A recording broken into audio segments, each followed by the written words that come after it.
O regime de apartheid na África do Sul foi marcado por políticas de segregação racial que resultaram em inúmeras atrocidades, incluindo o genocídio contra a população negra. Essa era uma estratégia do poder branco, que impunha discriminação legalizada e violências do sistema contra os não brancos. Milhares foram mortos, presos ou torturados, enquanto outros foram deslocados de suas terras e comunidades. O genocídio na parte de apartheid é um triste capítulo da história sul-africana, mas também serve como um lembrete do poder de resistência e da luta pela justiça. Oi, eu sou a Emily e eu vou falar sobre o genocídio no Brasil. O genocídio no Brasil ele tem raízes profundas e difíceis na nossa história colonial e nas injustiças sociais, né? As populações indígenas foram massacradas desde a chegada dos colonizadores europeus e em um processo contínuo de desapropriação de terras e violência cultural, né? Além disso tudo, os grupos étnicos e as minorias, eles têm sido e foram alvos de discriminação e violência, perpetuando, continuando, seguindo isso, um ciclo infinito de genocídio cultural e socioeconômico. Eu vou citar agora o genocídio indígena, que foi um dos capítulos mais sombrios e mais difíceis na nossa história brasileira, né?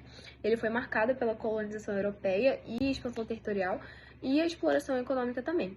Tudo isso resultou na dizimação de muitas tribos, uma que eu vou citar agora é a Yanomami, se eu não me engano, e resultou na dizimação dessas tribos e na destruição das culturas, dos territórios, né? E mesmo hoje, há muitas comunidades indígenas, elas enfrentam ameaças à sua sobrevivência, né, devido à invasão de terras, né?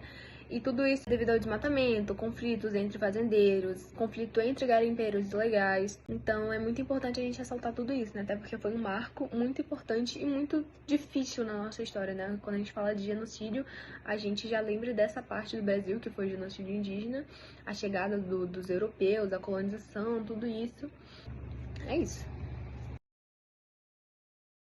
Meu nome é Risen, sou da 316 e vou falar sobre o genocídio nas guerras contemporâneas.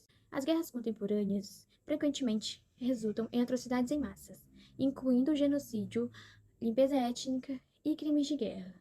Conflitos étnicos, religiosos e políticos têm causado sofrimento humano indescritível em várias partes do mundo, com milhões de vítimas inocentes. A comunidade internacional enfrenta o desafio de prevenir e responder a essas atrocidades por meio de intervenções diplomáticas, missões de paz e esforços de reconstrução pós-conflito. No entanto, a persistência do genocídio continua a ser um dos grandes dilemas da era moderna.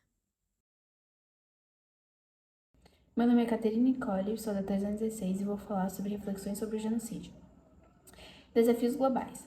O genocídio é uma das tragédias mais sombrias da história da humanidade e continua a ser uma ameaça global. Identificar os sinais de alerta precoce, abordar as causas subjacentes e responsabilizar os perpetradores são passos essenciais para prevenir e combater o genocídio. No cenário global atual, a prevenção do genocídio requer um esforço coordenado da comunidade internacional, governos e sociedade civil. Somente por meio de uma abordagem colaborativa podemos criar um mundo onde o genocídio seja uma página virada da história.